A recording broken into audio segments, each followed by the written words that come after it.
Home is a place where we feel safe and relaxed. The comfort of being at home is important to happiness. That's why it's natural for people to want to remain at home, even when they become sick or disabled. But in order to stay at home, they often need help.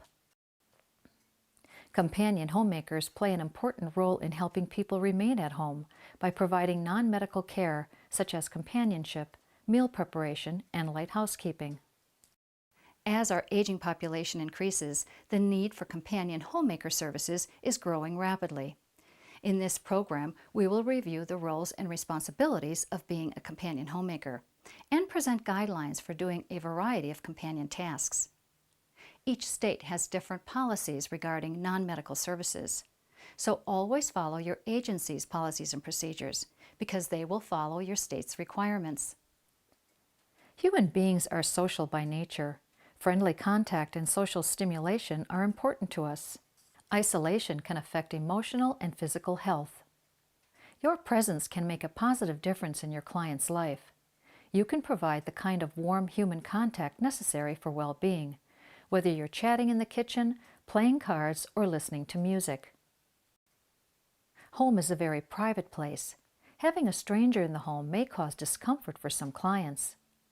Remember that you are a guest in your client's home. When you are courteous, flexible, and supportive, it can help your client feel more at ease. The ability to make others feel at ease is sometimes called having rapport or having people skills. These skills are essential for doing companion work well. They include positive communication, creative problem solving, managing your emotions, positive body language, and relating to others with respect and sensitivity. Every person deserves to be treated with dignity and respect. Older adults and people with disabilities have qualities and life experience worthy of our attention. Relate to each client as a unique individual rather than thinking of him or her simply as a senior or disabled person. Communication is a process of creating understanding. This shared understanding allows us to connect with one another. If I really want you to connect with me as a friend, as a colleague, as someone who I'm there to help, I want you to understand that and get that feeling, understand from the way I interact with you, whether it's verbally or non-verbally, and so that there's no misunderstanding one way or the other. I think it's extremely important because we need to feel that what we're trying to convey really gets across. Communication includes speaking, listening, and nonverbal cues. We communicate our emotions and attitudes nonverbally through body language, facial expressions, and gestures. 90% of all communication is nonverbal. So what we really have to understand is simply, well, what are those verbal and nonverbal messages we're sending and how do they come across? Now, one example would be, especially nonverbally, sometimes you hear that it's not a good idea to fold your arms or to cross your legs, but it depends on when that situation and when those actions are put forth in that interaction you have with certain individuals. For instance, if I'm sitting here and I'm talking, or more importantly, am I listening to you, if I started out that conversation with my legs crossed or my arms folded, and I'm just really understanding what it is that you're saying and trying to convey to me, there's absolutely nothing wrong with that. However, you can see where you can send a wrong message if, when you're talking to me, in the middle of that conversation, I do something like that, that clearly sends a message to the person that you're interacting with that I'm no longer really interested in what you have to say, or I disagree with what you have to say. We have to be very careful in when we use nonverbal cues, as well as what nonverbal cues we use. You want people to understand that they're important, that the things they say, the ways they interact are important to you. Active listening means listening with an open attitude and paying full attention to what the other person is saying. Affirm what the person is saying by nodding in agreement. By really listening, you show respect and interest, which helps you connect in a positive way. Open-ended questions help to stimulate conversation more than questions that can be answered by yes or no. So Bert, have you ever been to New York? Yes. Doesn't your daughter live in New York? Yes. So tell me more about your trip to New York. Um, well, it was a long time ago. I think in the 50s. You draw the person out and help him or her to share more fully. And, Other examples of open-ended questions are, you say you love country music. What are your favorite songs? Can you tell me how your mother made that dish? Other communication techniques include clarification. If you aren't sure you understand what was said, ask for clarification. I want to make sure I understand what you're saying. Can you repeat that? Another technique to make sure that you understand is repeating what the person just said. I think I have a doctor's appointment tomorrow. So did you say that you're not sure if you had a doctor's appointment tomorrow? Is that right? Be patient with your client's communication process. Side effects from medication, pain, hearing or speech impairments, and some medical conditions can make it difficult for people to communicate effectively.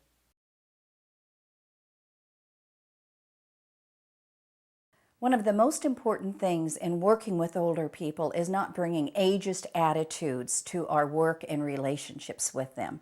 Ageist attitudes are really stereotypes in our society about older people that really are not true for everybody.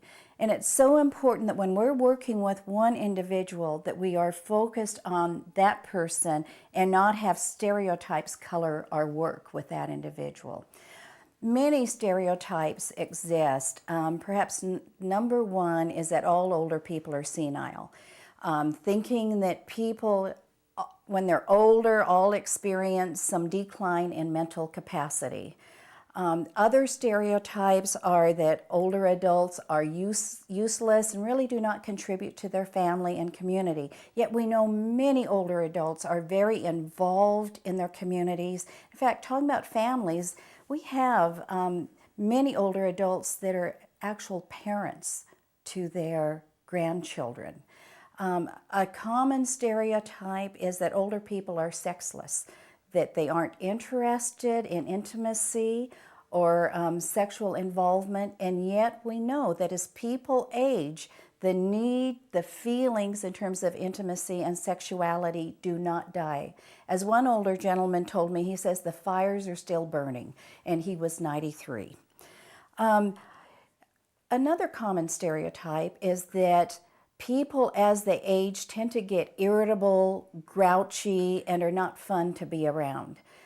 There are some older adults who are maybe more difficult to be around and are irritable, but there's usually some underlying factors. Perhaps they're in a lot of pain, they're dealing with multiple health issues, or sometimes they may be just depressed. But aging itself does not result in greater irritability and grouchiness.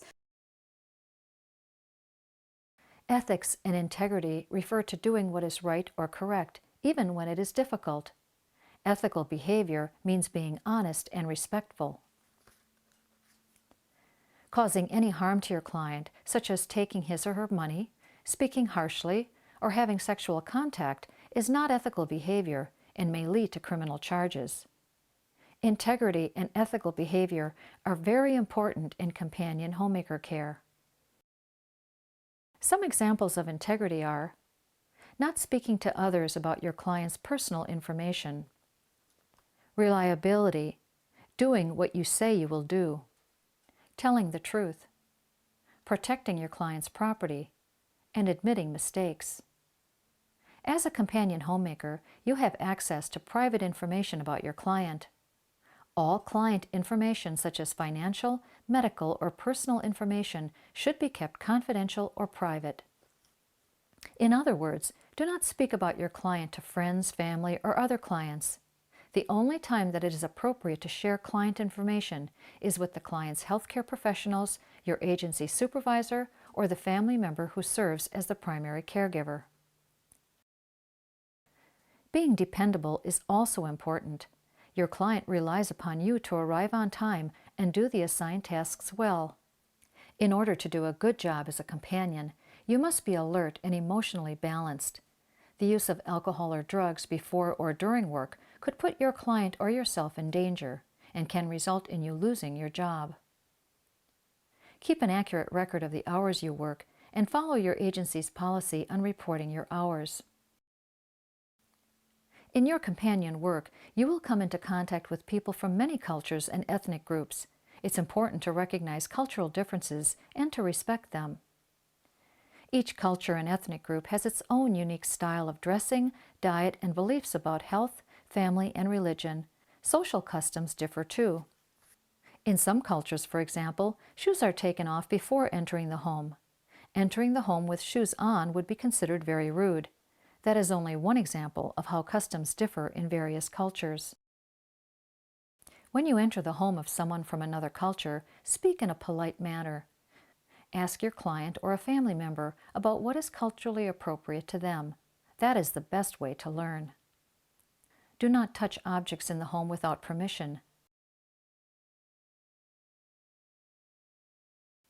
The way you present yourself through your clothing and posture gives others information and impressions about you. It is another form of communication.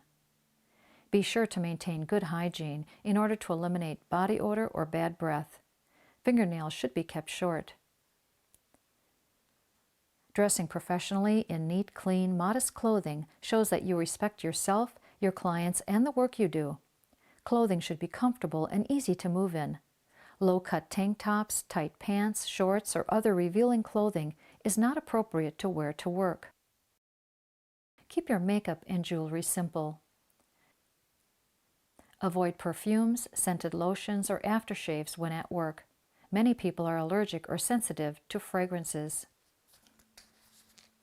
Some companion homemakers wear a smock or apron to protect street clothes during cleaning or meal preparation. Flat shoes with non-skid soles are best for safety and comfort. Tobacco use should be limited to breaks. Never smoke in the client's home.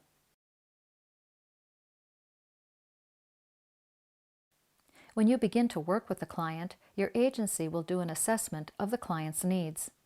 Then a care plan or service plan will be completed. The care plan is a guide that you will follow on a daily basis. It describes the services you are expected to provide, such as meals, shopping, activities, and household tasks. After every shift, you may be required to fill out a report that describes what you did that day, such as what foods you prepared, what household tasks you performed, or what activities occurred. There should be space to record any general observations or comments. When you meet a client for the first time, introduce yourself by name. Hello, Mr. Angers. It's nice to meet you. My name is Thalia Keppel. And how would you like to be addressed as? Find out how your client prefers to be addressed. Always respect your client by using the name he or she prefers to be called. When you are at work, your attention should be on your client and his or her needs for companionship and household help. It is not appropriate to discuss your personal life or problems. Instead, draw your client out about his interests. Focus on what is positive in your client's life experience.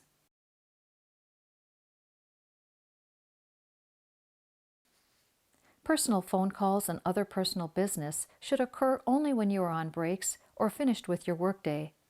Do not use your client's phone for personal calls. If your agency offers transportation services for their clients, you must follow their policies. If you transport your client in your car, you must have a valid driver's license, a clean driving record, and an operational car with properly installed seat belts. If you are permitted to use the client's vehicle, your use should be covered on his or her insurance policy. Make sure that you and your client are always wearing seat belts.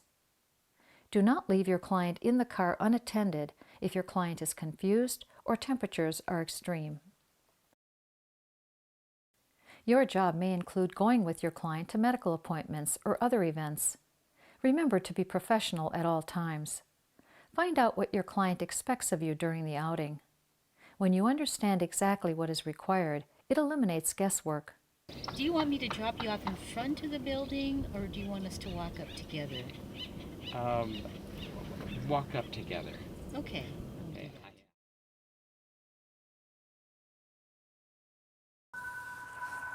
You may be expected to answer the client's telephone. Answer it by the second or third ring if possible. Be polite and give the caller your full attention. Hello, Jones Residence. This is Lori speaking. This is Cheryl. Hi. No, Doris is sleeping right now. This is Cheryl, her daughter. Can I take a message? Yes, I'd like to come over about 4 o'clock. Okay. You'll be by around 4 o'clock today? When taking a phone message, write the information accurately and repeat it back to be sure it is Bye, correct. Cheryl. When a visitor comes to spend time with your client, provide privacy for their visit by working in another room, but remain accessible if your client calls for you. Clients who are isolated and lonely sometimes grow very close to their companion. They may view the companion as a best friend or part of the family. This can become a problem if the client makes requests that go beyond your role. For instance, the client may ask you to give advice about family disputes, wills, health, or other personal matters. If your client tries to put you in the role of an advisor or asks you to do things that are not part of your duties, then firmly but politely say no. Report these requests to your supervisor. He or she may be able to assist your client in obtaining those services elsewhere.